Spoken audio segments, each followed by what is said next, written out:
अस्पताल वो देवस्थान जहां आदमी को नई जिंदगी मिलती हो। अस्पताल वो जगह जहां उम्मीद की एक किरण लोगों को नजर आती है। अगर हम आपसे कहें कि एक अस्पताल ऐसा भी है जो जिंदगी देने की बजाय जिंदगी से खिलवाड़ कर रहा है, तो यकीनन आपको मेरी बात पर विश्वास नहीं होगा। और अगर हम कहें कि यह अस्पताल किसी आदम इलाके में नहीं है बल्कि मुंबई के आसपास के इलाकों में ही है, तब तो आपको हमारी बात पर बिल्कुल भी विश्वास नहीं होगा। लेकिन जो खबर हम आपको दिखाने जा रहे हैं यह आपके सारे भ्रम तोड़कर रख देगी। ये खबर वसई विरार के सबसे बड़े महानगर पालिका के अस्पताल की है, जहां हर रोज हजारों की संख्या में लोग अपना और अपनों का इलाज करने, जिंदगियां बचाने के लिए दौड़े चले आते हैं। और यह है वसई का सबसे बड़ा अस्पताल, सर डीएम टीट अस्पताल, नगर पालिका का सबसे भरोसेमंद अस्पताल। जनतेच्या पैशाने तुम्ही इथं उभारलाय सगळं बरं करणार म्हणजे काय करावं लागेल हे असं काहीतरी बोलू नका सर तिथे आलेला माणूस ना गरजवंत असतो आणि तू गरजवंताला अक्कल नसते। तुम्ही ब्रँड लिहिलात ना, तुम्हाला ऐका तुम्ही सेवा काय करताय हो? सेवा सर तुम्ही आवाज हळू करा। काय करायचं जा माझ्यावर 353 दाखल करा, जा आत्ता जा। अशोक शेळके इथे बसतात, माझ्यावर 353 दाखल करा। मॅडम सर मी काय बोलतो तुम्ही चांगली सेवा करा। डॉक्टर इसुबाई हे डॉक्टर आहेत, ह्यांना ब्रँड लिहायचा अधिकार नाही, ह्यांनी जेनरिक लिहावं। आणि हे डॉक्टर मला काय सांगतात तर आम्हाला ब्रँड लिहायचा अधिकार आहे।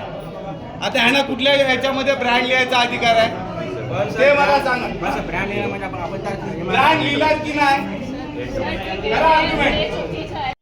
यह अस्पताल लोगों की जीवन से खिलवाड़ कर रहा था। यहाँ जो दवाइयाँ दी जा रही हैं वो दवाइयाँ एक्सपायरी डेट की है, यानी जो दवाइयाँ मरीजों को दी जा रही हैं उन दवाइयों का जीवन खुद समाप्त हो चुका है।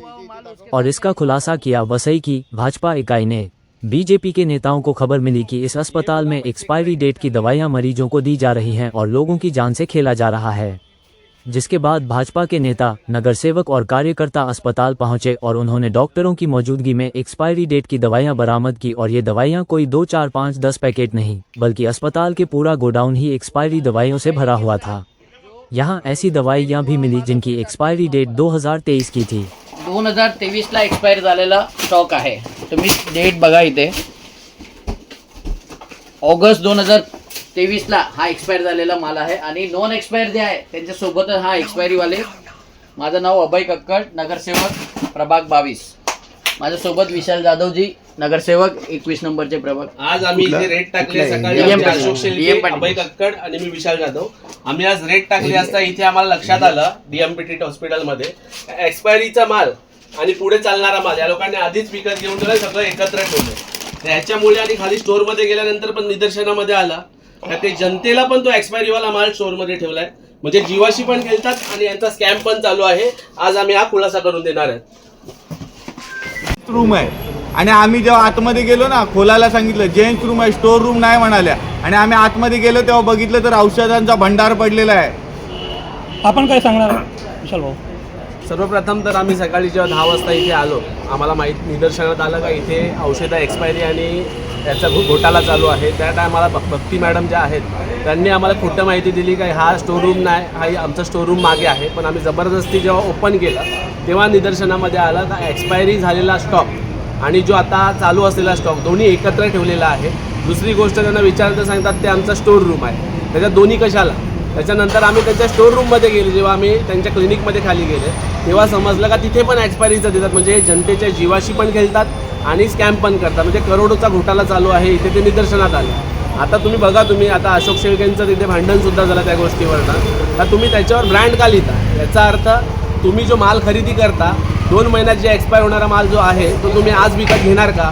हे लोक आज विकत घेतात जे 2 महिन्यानंतर एक्सपायर होणार आहे, म्हणजे हा लाखो करोडो रुपयाचा घोटाळा चालू आहे। आणि आज आम्ही नगरसेवक म्हणून सगळ्यांनी तिथे आम्ही सांगितलं की अशा लोकांवरती कारवाई झाली पाहिजे, यांना सस्पेंड केले पाहिजे।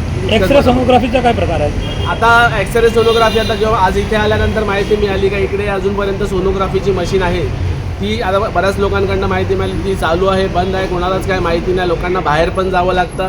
मग जर महापालिकेचं हॉस्पिटल असताना लोकांना बाहेर जावं का लागतं? इथे डिलिव्हरी करण्यासाठी, ऑपरेशन करण्यासाठी डॉक्टरसुद्धा अवेलेबल नाही।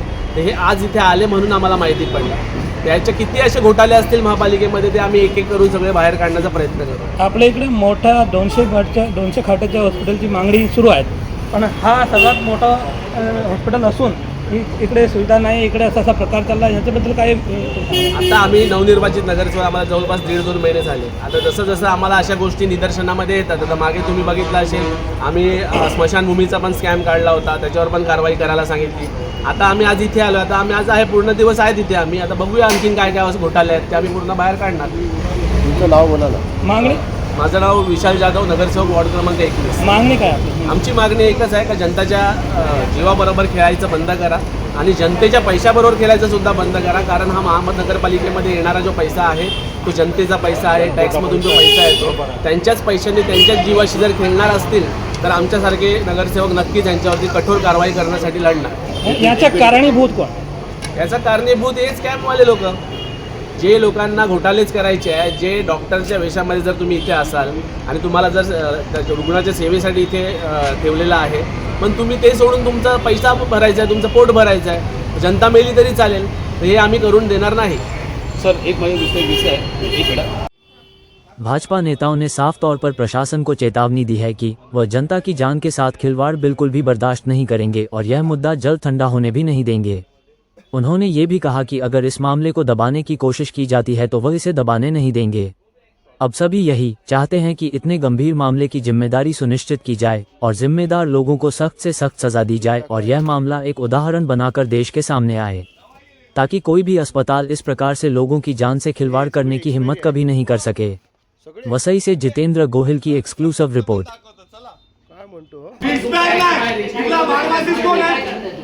काय करताय त्या लोकांना माहिती आहे का? हा बॉक्स काढला, हा बॉक्स काढून त्याला एखादी माणसाला ही टॅबलेट दिली.